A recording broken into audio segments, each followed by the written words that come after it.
Good morning. Good Thursday morning to all of you friends, social media connections, to this live stream of Buying That House. And just as a reminder, this is a short series that my guest, Travis Comstock, was kind enough to share his time to do with me. So again, this is the third episode. For those of you who want to go back to maybe our first episode, second one, real easy. Toward the end of today's live stream, I will share with you a QR code where you can snap it. It'll get you to a link, and then you can go back to watching some of those previous episodes on my YouTube channel. So with all of that said, let's do a virtual fly down to where Travis is today. Here we go. All right, Travis, get ready. We're showing up for you. Yep, here we are. We are landed. Touchdown. Touchdown. What's up with you today, buddy? Not much. We got 87 degrees out. I think we already hit that. It is rainy season here, but that usually means it's kind of like Florida in the summertime. About every day, 98% of the day, you're going to see sun at some point, usually in the morning, and then followed by an afternoon shower. But sometimes the shower makes it a lot more humid the next day. Other times it cools it off. But we are in full swing. Temperature-wise, like I said, 87. I think we're already there, and it's 9 o'clock in the morning here. Wow. Well, hey, spring showers or summer showers for that matter, that's what makes everything so, let's call it like it is, green and lush in Costa Rica, right?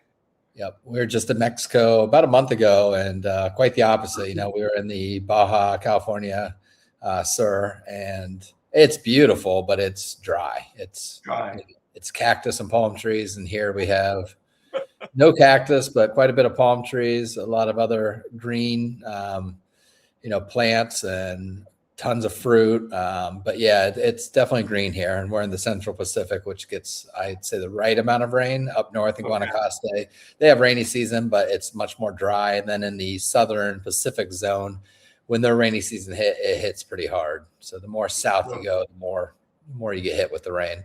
It can be a little depressing at times, day after day of seeing rain, but when the sun's mixed in, it's great. Sometimes there's a tropical storm that sits above the country or over the country, and that's not the only days where you're not going to see sun. And that probably happens about 3 or 4 times a year where you don't see the sun. Really? 3 or 4 times a year? That's amazing. Yeah. Okay. Awesome. So Travis, I know from the previous episode, the most recent one we did literally 7 days ago, last Thursday. Mm-hmm. You have certainly shared with your audience, my audience, our joint audience who may not know either one of us as well yet, that there is this growing excitement, growing interest from Americans who are buying these second homes, vacation homes, or, an investment property, right? Outside of the US. So let's pick on the typical U.S. states that are typical for like second home, vacation home destinations. So no surprise. No. Florida, Arizona, Nevada, right? Yeah. Yeah, I believe you look at your hubs. You look at what airports are serving Costa Rica, whether that be Yeah. Liberia Airport or San Jose, where we fly into. Okay. For whatever reason, Denver, Colorado is up there. And I believe it's just the outdoor enthusiastic person, Sure. who enjoys the hiking, Probably. who enjoys the green. Atlanta's another big one. That's a 3-hour, 20-minute flight. You mentioned Florida. Miami's 220 direct flight. And then Orlando is pretty big too. They have a Southwest Airlines direct flight. So we're Okay. starting to see, and then Canadians. Most Canadians live in Ontario. That's right. In Toronto, but we see a lot of Toronto. Probably about 50% of my clients are now Canadian. Okay. And Vancouver's the other hot spot. So we lose a lot of Arizona and California to like the areas in Guanacaste, like Tamarindo and Liberia Airport, mainly just because the flight schedules from the West Coast to Costa Rica are a lot more frequent. Yeah. Yeah. Infrequent. Yeah. Yeah. So let's piggyback on. I know we talked about this, but why are more Americans and Canadians, right? Let's include our brothers and sisters a little bit north of us. Why are they now opening their eyes to, hey, let's do something in Costa Rica? We talked about how the cost of owning a property, therefore property taxes, are much less. But beyond that, what are some of the other reasons? I think it's a lifestyle investment. I'll go with that. Number one, I think people come down here, they fall in love with the culture, they fall in love with the people, the weather. There's so many good factors when you're coming down here for vacation and you're falling in love with the country. So Okay. I see a lot of people trying to diversify, put their money in international investment rather than go to Florida and buy another home where you have to sit on expensive insurance policies if you can even get insured. And then HOAs are out the roof. I mean, especially if you look at the Miami coast. A lot of the older buildings, the HOAs are significantly rising. Same with here in Costa Rica, but we do have a lot of pre-sale opportunities where that's an equity play, and the HOAs are going to be much lower to start, primarily just because everything's more energy efficient, like the air conditioners, like the mini splits. Okay. But yeah, Canadians too. Canadians, if you haven't seen or heard, are not 100% happy with America. Yeah, they're not. No, they don't feel as wanted. So a lot of them are leaving Florida and coming down a little bit more south. Keep in mind, we're a central time zone. We're an hour behind Chicago right now, just with the daylight savings that we don't observe. But we are central time zone. So it's so easy for remote workers or just people that have the ability to take time off work, grab their computer and work while they're down here. Yeah. And that's one of the reasons, you look at other hot destinations like Spain, for example, or, in Europe, anywhere in Europe, it's a lot different. First of all, the flight's a long time. It's hard to keep up with family and friends. Right. So I think that's a big thing we have going for us is that central time zone. Okay. And the fact that, you just dropped in today's live stream, this morning's live stream, you only get 3 or 4 major tropical storm or big weather events. That's amazing. Yeah, no, we just had one a few weeks ago where it brought rain probably 3 or 4 days in a row. One time, and I advise people now not to come usually during November. That's our rainiest. It's the cheapest time to travel here, but it's by far and away the rainiest. So my parents came one time for 3 weeks and it rained almost every single day. So that's not normal. Like I said, it's rare not to see the sun. And the day they were leaving, pulling out, the sun was back out. So travel here anytime. I would say October, November, you may want to steer away and come mid-December, January, February, March. However, a lot of people come down and buy property in October and November, primarily because they've been here before. They know what they're looking for. It's easy to travel here, easy to get a rental car. Hotels are relatively inexpensive too, just because the travel is down significantly for those 2 months.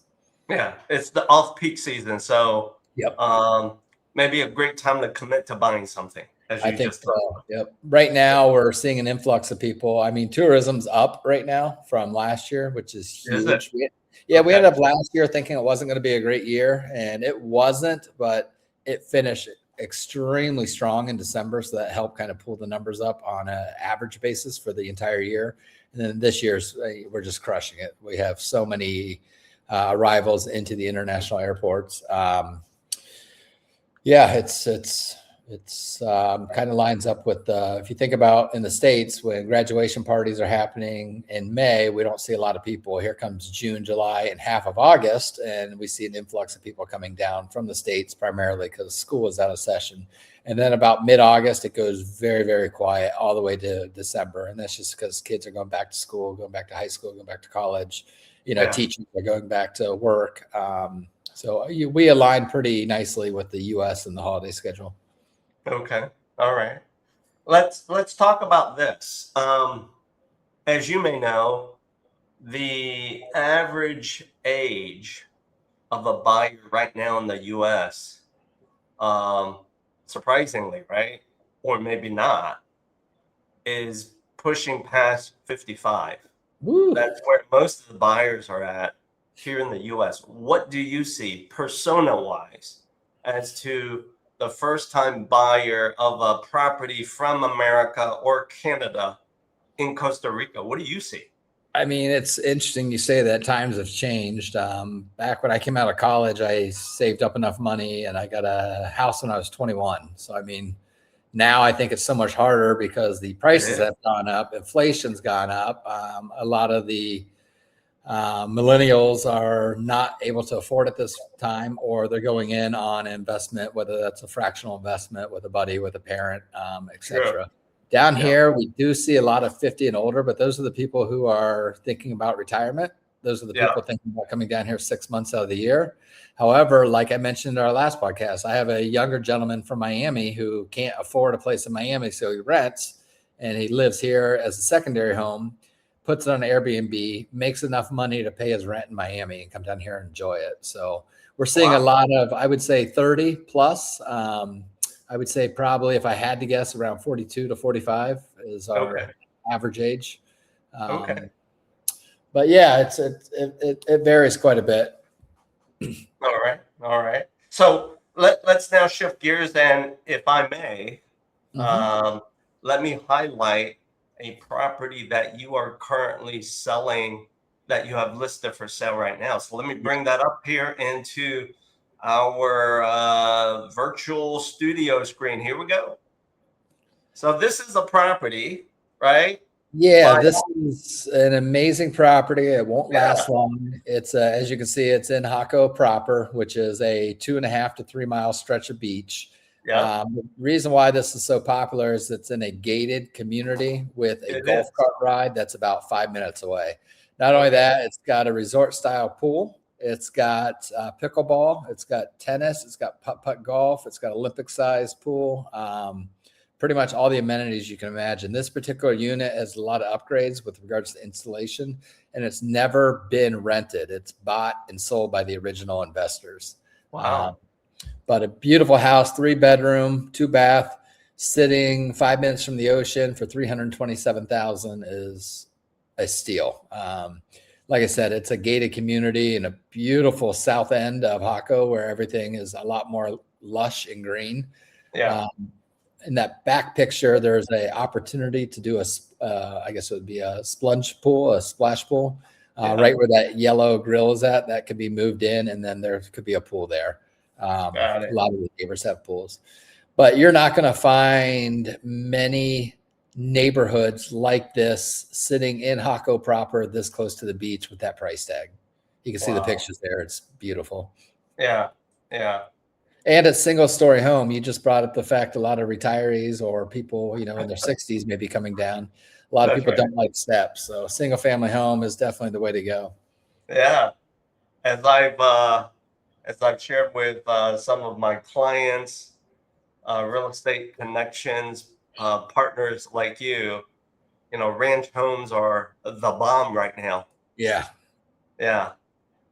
So let's bring us back together. So for someone that's considering buying, of course, a single family home, ranch home, for this property that you're selling for these investors, 330, oh my gosh, you and I both know this.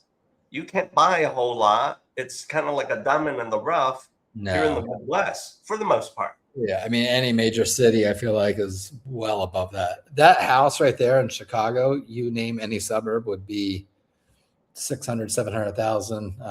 Bingo. Columbus, Ohio, if we put that thing like in Grandview where I used to live, you're looking at 4 to 5. I mean, it's, and then the taxes, depending on where you're at, could be anywhere from 7 to call it 11,000 a year. Wow. And here it's, so let's call it about $750 a year. So yeah, it's amazing.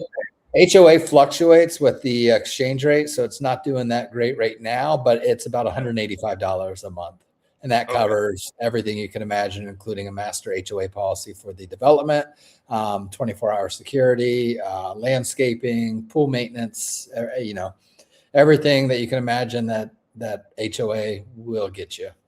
Yeah. So for someone who's looking at a property like this, talk to me about this, Travis. What are some common mistakes that expat buyers have made that, as part of you sharing this with them, we're trying to steer them away from making the same mistakes again? What are some mistakes? I mean, mistakes are plentiful here. I got like a list of 5. I've done a separate YouTube clip on this, but basically a lot of people here, they jump on a plane, they got their Pura Vida hat on, they got their Hawaiian shirt, they're ready to rock and roll. They come here, they might be drunk getting off the plane already. Life is good, everything's awesome. Look at this piece of land. If we get it before we go, we can get a 40% discount on it. The realtor told me that. He was also our taxi cab driver. So let's do it. Let's buy this land. Come to find out, there's no electric nearby. So possibly getting an electric availability letter is going to be hard. And then the biggest one is water. If there's not infrastructure to bring the water, or if you can't get what's called a concession to either bring the water from the Asada, which is a local community that distributes the water, or you can do a private well. Even when you do a private well, you still have to get a concession to use the water from that well. So point to that is due diligence is huge here. Similar to Illinois, we're a very attorney-driven state. There's not title insurance, but there is submission into the National Registry as the owner. So it's very safe and secure.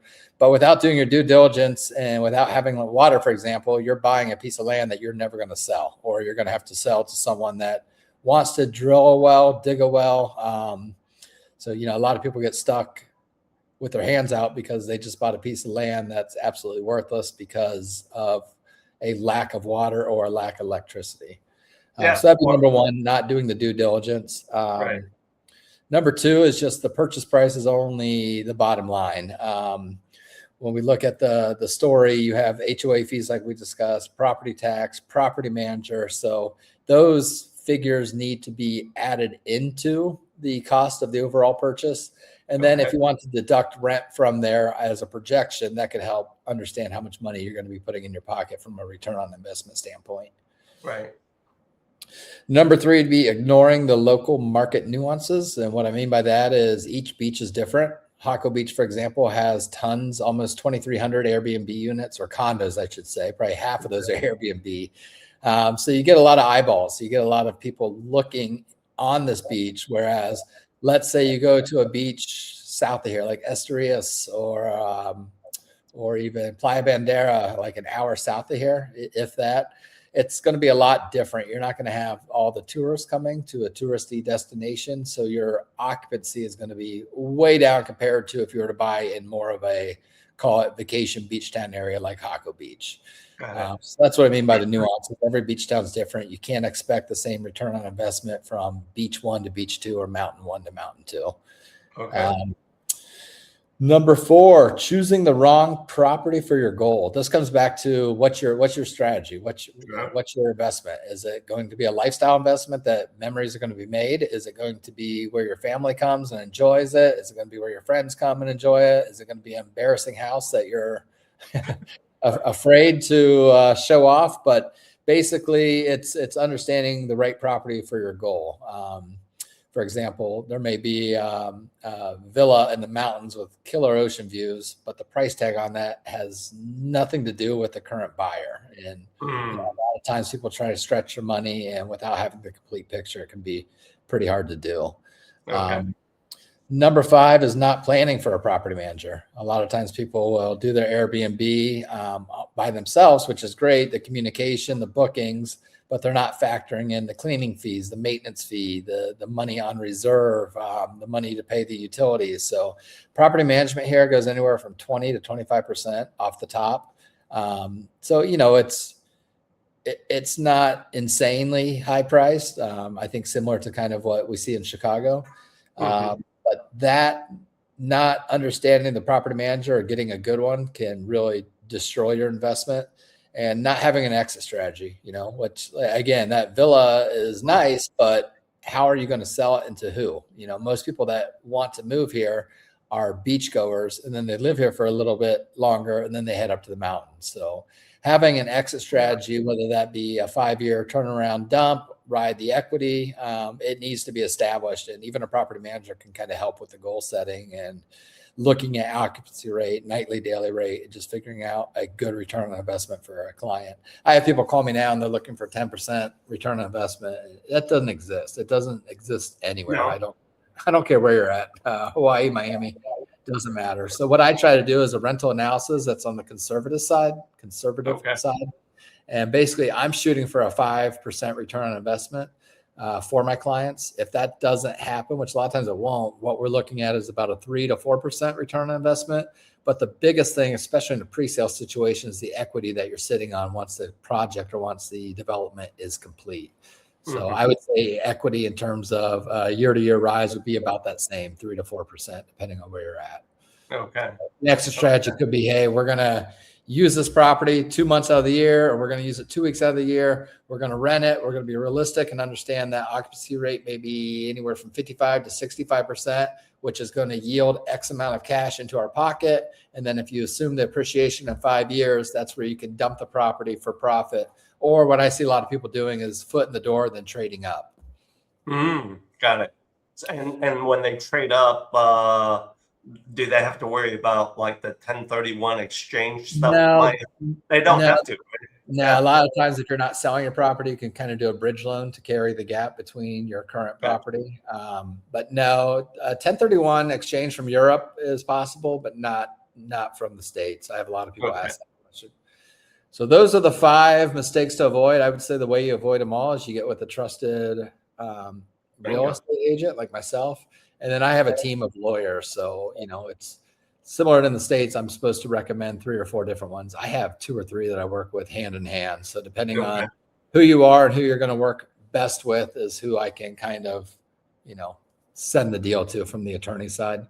The other thing here, I'll add one more thing, is understanding titled beachfront property versus concession sale. So the way that works is 95% of the world and 95% of Costa Rica, if you're buying within the maritime zone, it's the first 50 meters is owned by the government. You can't build it. You can't inhabit it. You can't really do anything with it. Then the next 100 is protected. So basically what that looks like is if it's protected land, it's a concession sale. Basically, you're leasing the land from the government on a 20-year, sometimes 25-year renewal, which you have to renew.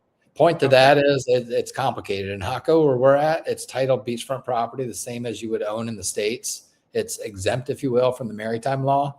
So if it's a concession sale, you just got to be careful. You got to do more due diligence. Point to that is if it's a concession sale, I'm going with different attorneys who understand the due diligence process.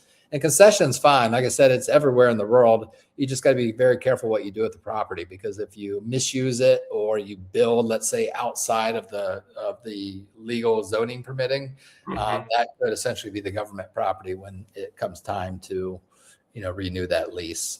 And it's like the States. The government's not in the business of owning property, but you buy a house on the beach that's a concession, then you build outside the zoning, you turn it into a strip club, we're going to have an issue.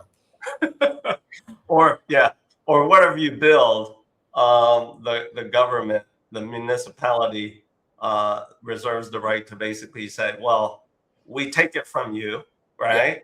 Or you can't do this. You got to demolish it and get it back to zero. Or we have a new hotel coming in. This is an example, but we have a new Marriott coming in and they have to redo the roads to get up to the hill to get to the Marriott. Guess what? If your property lines that, then there's going to be some encumbrances and some headaches as the government just kind of does what they do, and they can change the stakes of what your property is now. If a road comes into your property now, you have less land. So it's tricky. Like I said, it's lawyer driven.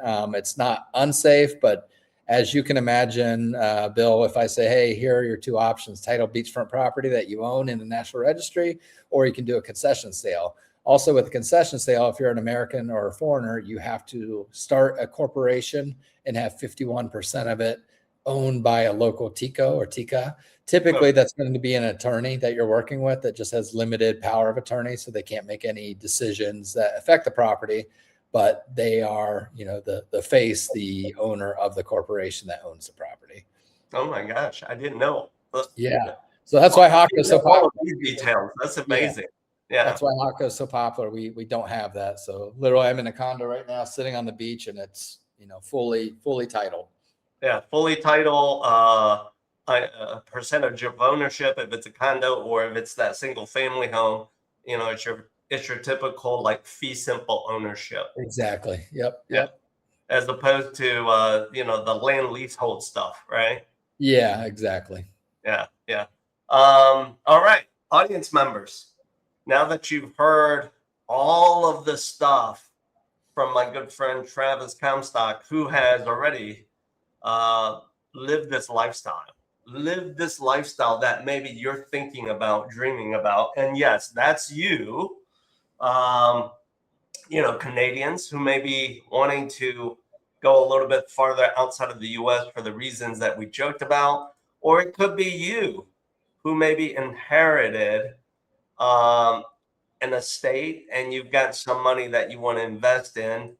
How can you reach out to Travis? Real easy. By the way, also killing two birds with one stone. How can you not only reach out to Travis, but maybe when and if you need to go back to the start of our short series here of buying that home and watch again some of those previous episodes? All you need to do, audience members, real easy, making it easy for you, is simply scan the QR code that you see here. Once you do that, you will see this landing page. You can then hit my YouTube channel. You'll be able to get to those episodes, all three of them that Travis and I shot, sharing information for all of you. So as I wrap up, Travis, anything else you want to add?